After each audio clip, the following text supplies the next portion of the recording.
15 வயசுல பள்ளிக்கு போகலாம், ஆனா பல்செட்டோட போக முடியுமா? இந்த பேஷண்ட்டுக்கு பாத்தீங்கன்னா சின்ன வயசுலயே பால் பல்லு விழுந்துட்டு பெர்மனன்ட் பற்கள வரவே இல்லை. அதனாலதான் அவருக்கு தாடை எலும்பு வளர்ச்சியே ஆகல. அப்பமா ஒரு வயசு வரும்போது அவருக்கு 15 வயசுல இருக்கிற பால் பல்லு எல்லாமே விழுந்துருச்சு.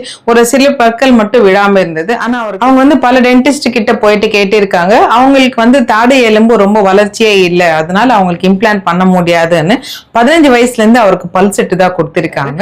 இப்போ அவருக்கு பாத்தீங்கன்னா 23 வயசு ஆகுது. நம்ம யூடியூப் பார்த்துட்டு நம்ம கிட்ட வந்தாங்க. அப்புறமா நம்ம எக்ஸ்ரே எடுத்து பார்க்கும்போது நிறைய பல்லு பெர்மனன்ட் பல்லு தாடை எலும்புக்குள்ளே இருந்த உள்ள இருக்கிற பல்லு எல்லாமே எடுத்துட்டு அந்த தாடையிலேயே நம்ம டென்டல் இம்ப்ளான்ட்ஸும் பண்ணிட்டு 5வது நாள்ல நம்ம அவருக்கு பல்லும் பிக்சடா கொடுத்துட்டோம்.